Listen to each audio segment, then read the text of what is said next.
YouTube, hey there, Casey Dimon here, TaxSellAcademy.com. Thank you so much for joining me as I recorded this episode of the Tax Sell Podcast. As always, if you enjoy podcasts, check us out, TaxSellPodcast.com, where you can download us on your favorite podcasting platform.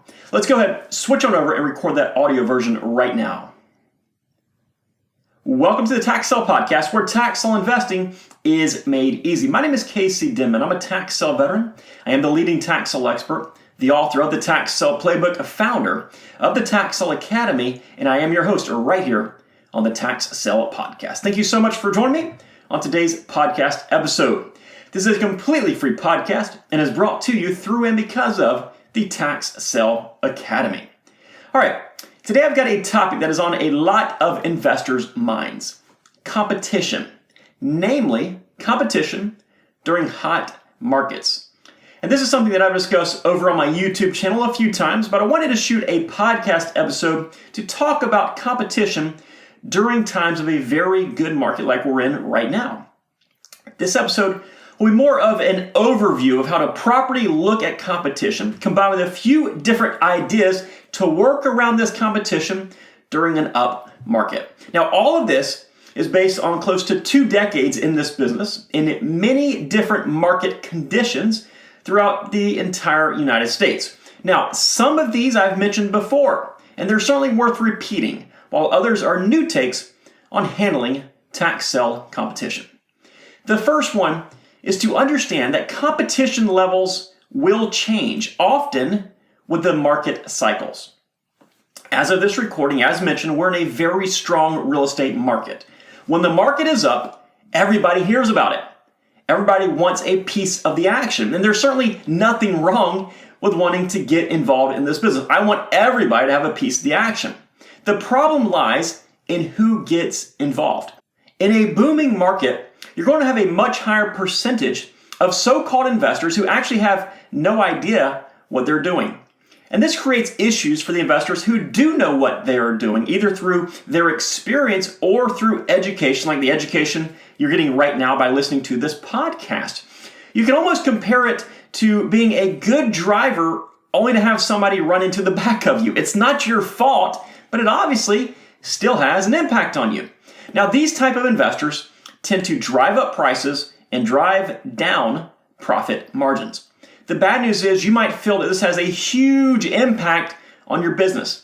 The good news is it really doesn't have that much of an impact on your business if you learn how to pivot. And also, those same folks, sooner or later, they're going to be out of business anyhow. You can only go so long running off extremely thin margins before something derails you. The fact remains that we cannot change our competition. We can't change what somebody else does. We can't change that somebody wants to overpay for a piece of real estate. That is on them. Those people will always exist in some shape or another. But it's up to us to find ways to work around that competition. We should never try to beat them at their own game simply by paying more money than they're willing to pay.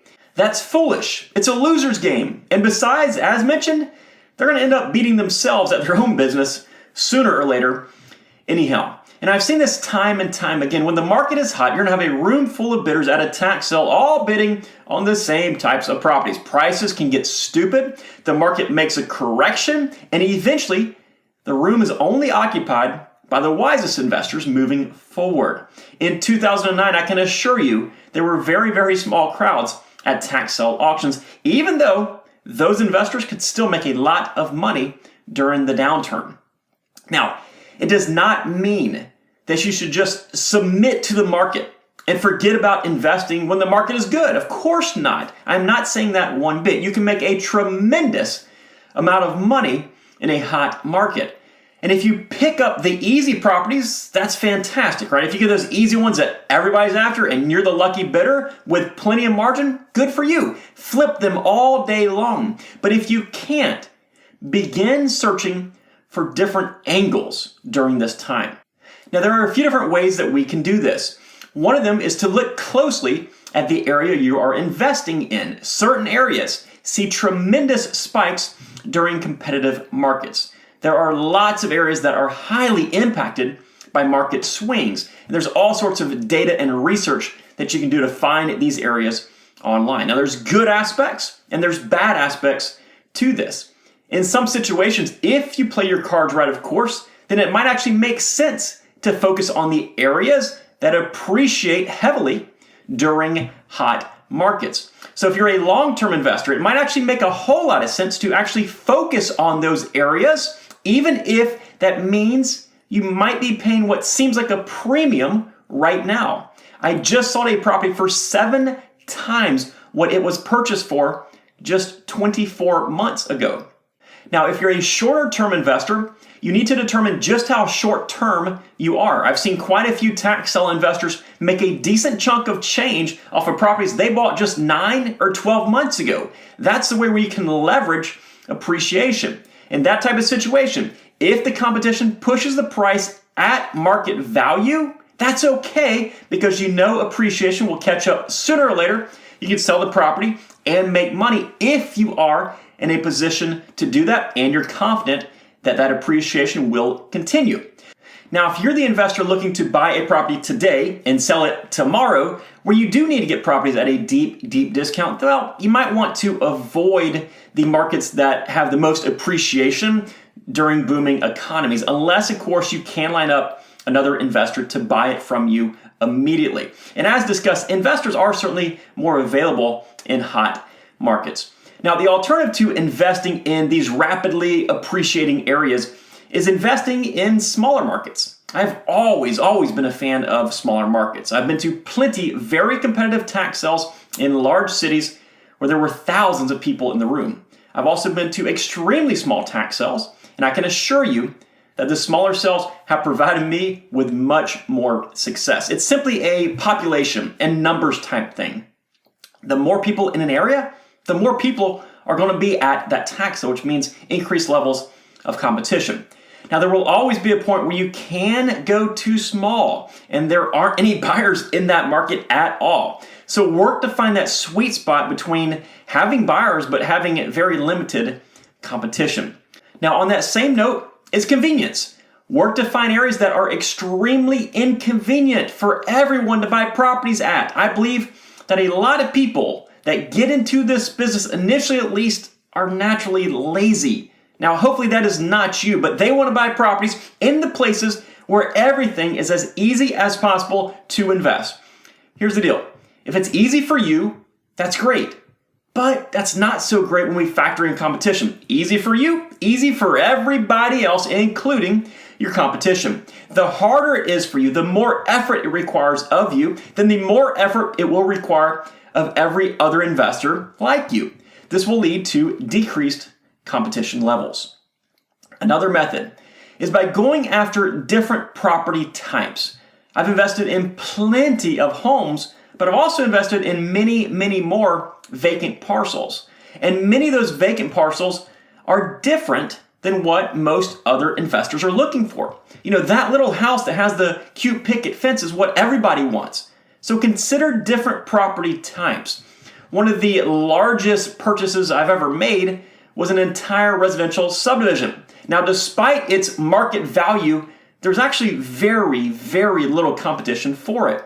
Most investors at that auction, they were looking for your simple single-family home and simpler type properties overall.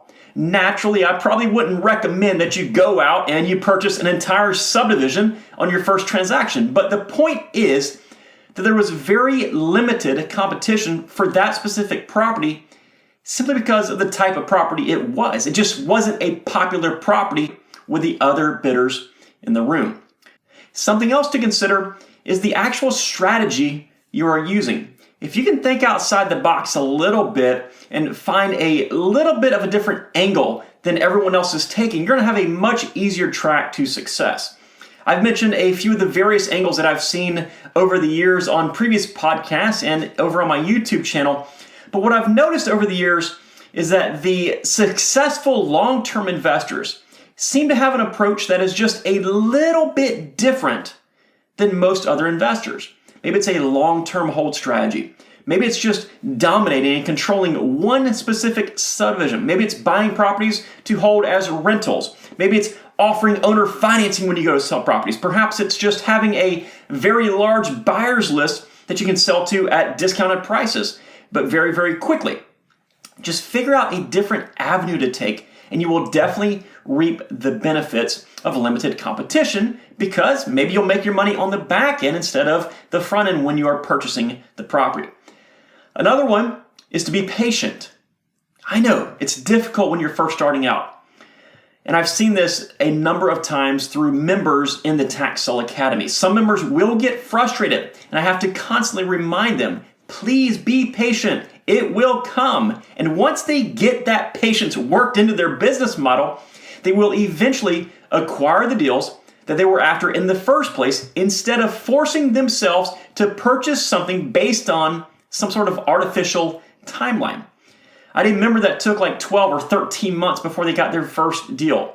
But on that first deal, they made well over 10 grand in just a couple of weeks, like 14, 15 days. Then the next property they bought that following week, and I believe they picked it up for somewhere around $9,000 or $10,000. They held it as a rental, and they make like $850 a month. Numbers similar to that. But the point is, their patience, it paid off for them. So be patient.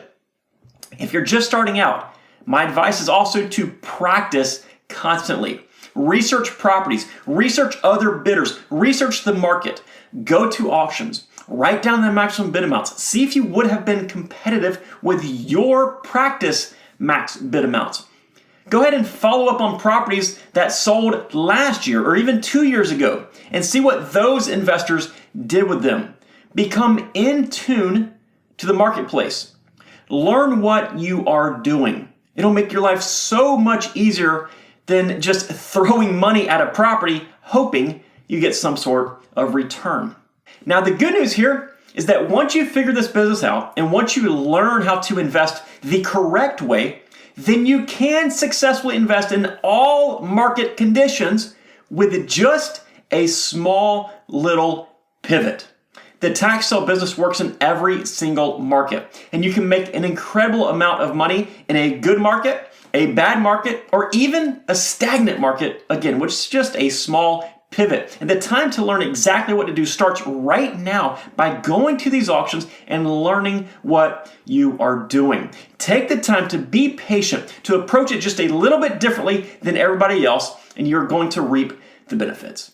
Listen, I truly hope this episode has helped you out when it comes to dealing with competition in a good market, and also helps you prepare for the time when the market does begin to turn. If this episode did help, or any of our episodes have helped you out here on the Tax Sale Podcast, please do us a huge favor and leave some positive review for us on whatever podcasting platform you are listening to us on today. And as always, for more information, check the show notes for a lot of helpful links or visit taxsaleacademy.com. Take care. Bye-bye.